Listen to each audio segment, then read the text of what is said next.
What up, friendos? My name is Hutch. I make videos and put them on the internet. FTC disclosure time. I was invited to a COD capture event last week to play the new maps early. I was given a ride to the event. I was given a ride back home from the event, and I was put up in a hotel the night before. But I was not paid to make this video, and I'm not given any kind of instructions on what I'm allowed to say or anything like that. So that being said, today's video is a Q&A session.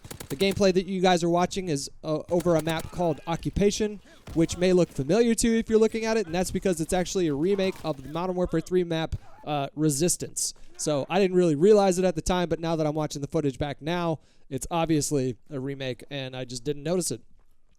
All right, let's just jump into these questions. Fred, what do you think the next step for COD will be? Should they remaster old games like Modern Warfare 2? Yeah, I do think they should remaster Modern Warfare 2. That's kind of a layup. There's, millions of players that would love to go back and give that game a shot. And I would be really surprised if they didn't do that. And I'd be really surprised if they didn't do that for Infinity Ward's next game in a couple years. Like, that would surprise the hell out of me.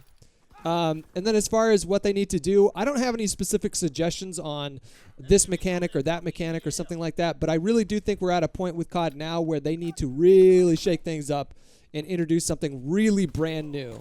Maybe even something that fundamentally changes the game. And on that note, or on that topic, I'd be really surprised if they didn't add some kind of a Battle Royale mode in the next few years. If someone at Activision isn't yanking Eric Hirschberg's $5,000 suit jacket and telling him just how much BRs are exploding right now, then they should.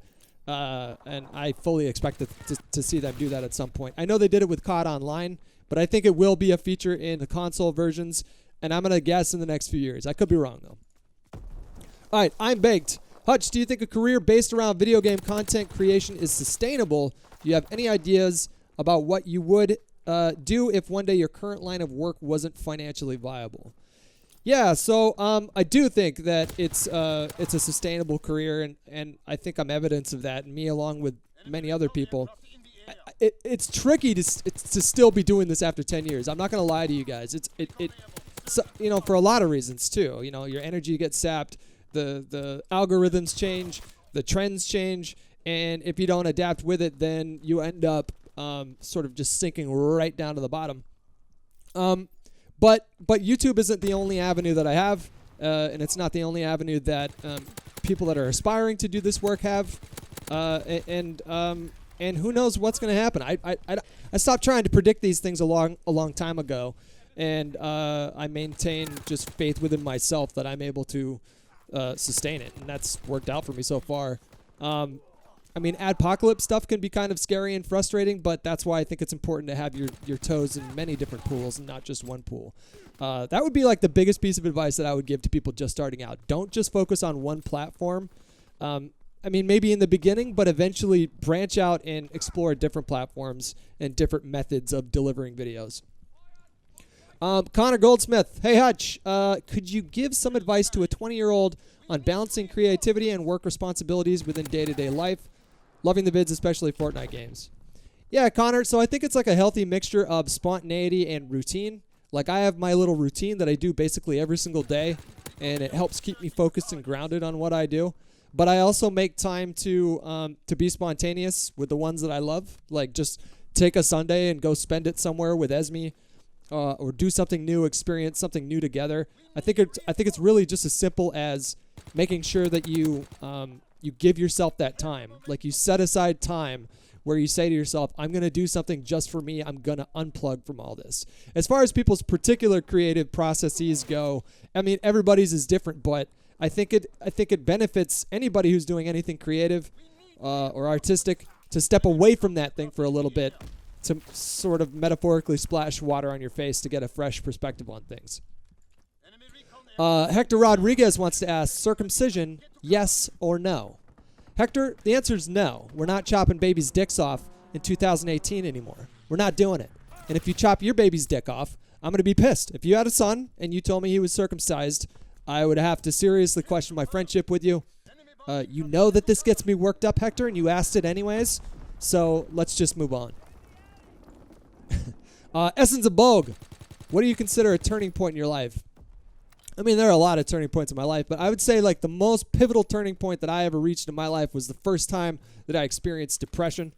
it really fundamentally changed the way that I looked at the world and the way that I looked at my place in that world. And fortunately, it ended up spawning a lot of personal growth and development for me, and the insights that I gained from that experience have been invaluable, and I still carry them with me to this day. And I truly feel like I'm a better person because of that happening to me. I don't know if I would describe it as happening to me, but yeah, so that would be my answer to that one. Ryan wants to ask, what are some cool, fun date night ideas that you and Esme like to do or have done? Yeah, like I said before, like just being spontaneous is fun. Like waking up and deciding that you just want to drive to Big Sur and have a picnic at the beach all day. But one thing that Esme and I like doing more than anything else is renting Airbnbs. Just going to a new city. I like to be places that are more far removed and sort of away from everything and quiet.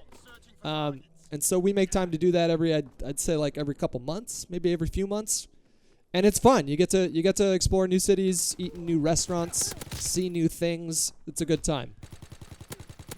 Rapskillion on Twitch wants to ask, if you couldn't stream, do you think you would still be going? PS, love your content, dude. Probably not, man.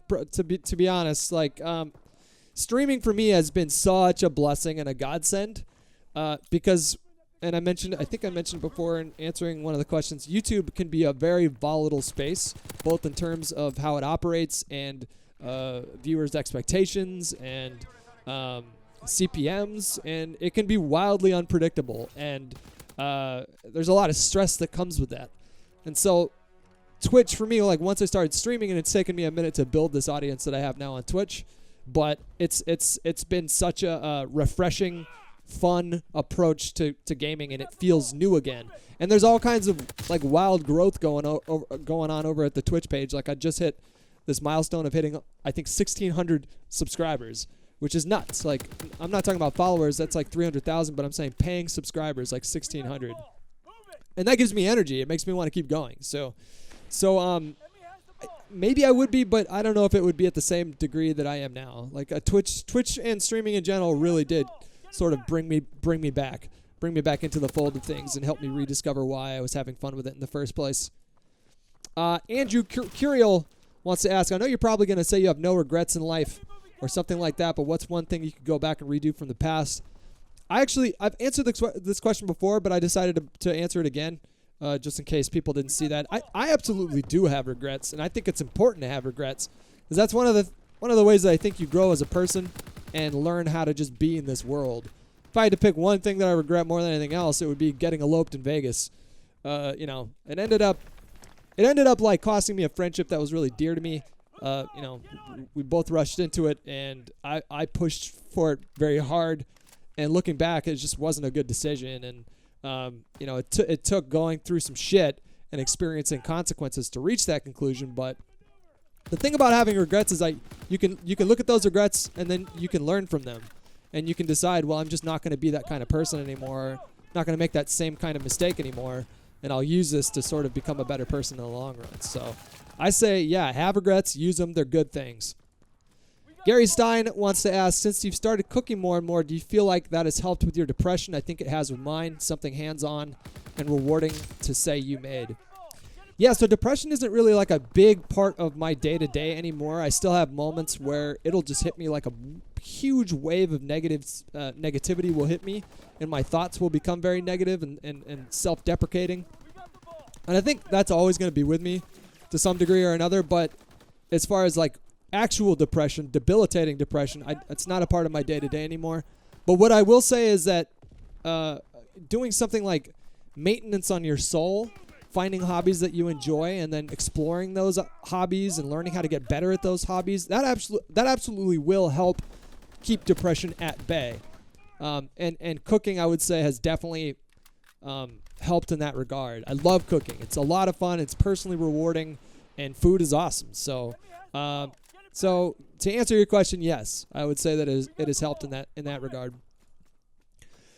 Jordan with I liked this question, Jordan. How does a fresh high school grad develop a political identity? So it's good that you're asking that question, because a lot of people, and I did it when I was younger too, a lot of people will come to these really extreme opinions with limited to no life experience whatsoever. And so I'd say the biggest thing that you can do to help form a political identity within yourself is to go out there and live life. Go meet people. Go ask people questions. Go have conversations. Have debates. Be open to being wrong.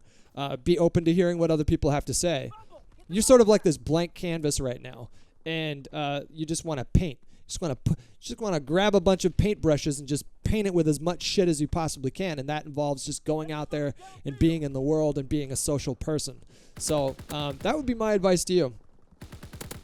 Callie wants to ask, who would you choose to be buried next to if it meant you would get to have to interact with them for the rest of eternity? Oh, fuck.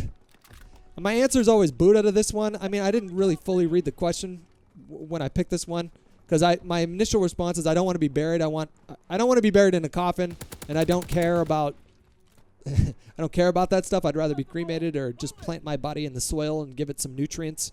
But yeah, I gotta say my answer is probably Buddha on this one. All right, I didn't think that it would take me this long to answer these questions, so I'm not going to be able to get to all of them because I only have so much footage of this map. So I want to thank you guys for submitting your questions. Again, these were really good questions, and I enjoyed the originality of many of them that I saw. I'm sorry that the footage was a little stuttery. I think I had the quality settings a little too high when I was capturing on the go, and the laptop that I was using just wasn't cutting it for having settings that high. So yeah, I hope you guys enjoyed the video. I'm going to go live here in just a little bit on twitch.tv/Hutch. And I suggest you all go out and get a beer and join me. All right. Talk to you later. Bye-bye.